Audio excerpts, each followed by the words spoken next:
Good morning, good evening, good afternoon, wherever you are.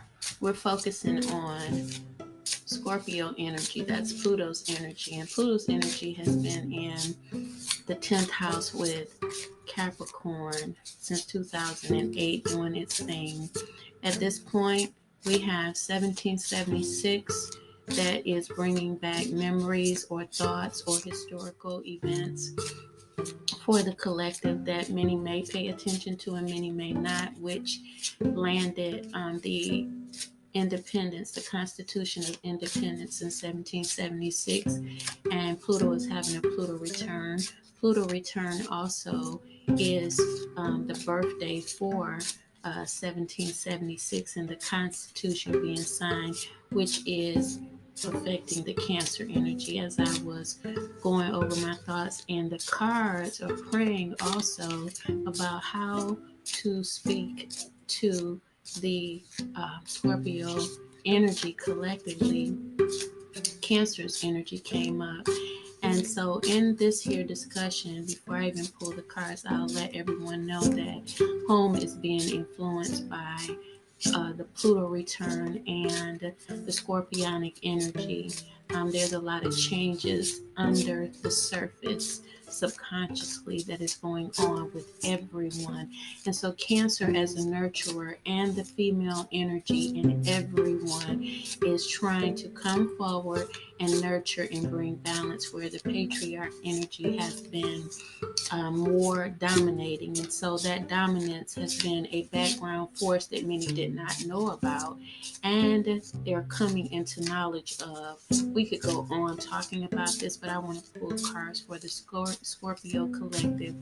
This information that I've given for Scorpios is going to help because you're going to see yourself as that game changer in the mindset of subconscious understanding mysteries and that kind of thing. If you really apply yourself, psychology, theology, and astrology placements for you will be important if you actually look at it and you allow yourself to break away from the mundane and the normalcy of life, what people have shown you. So here we go with your cards.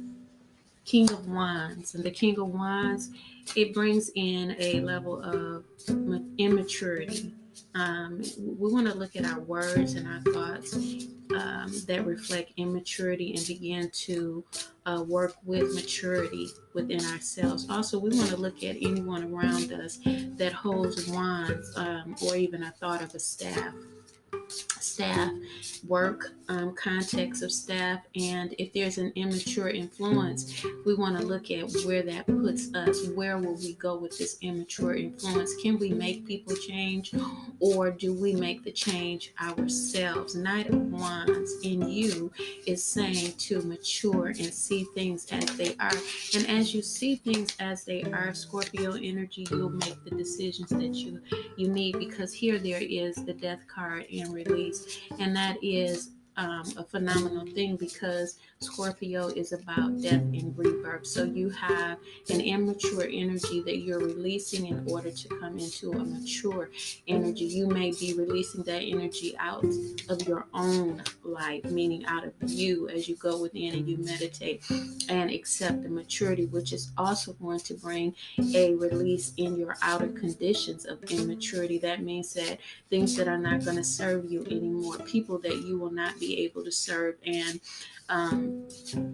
counteractive, across the board, there will be a release. And it is good because new is coming your way.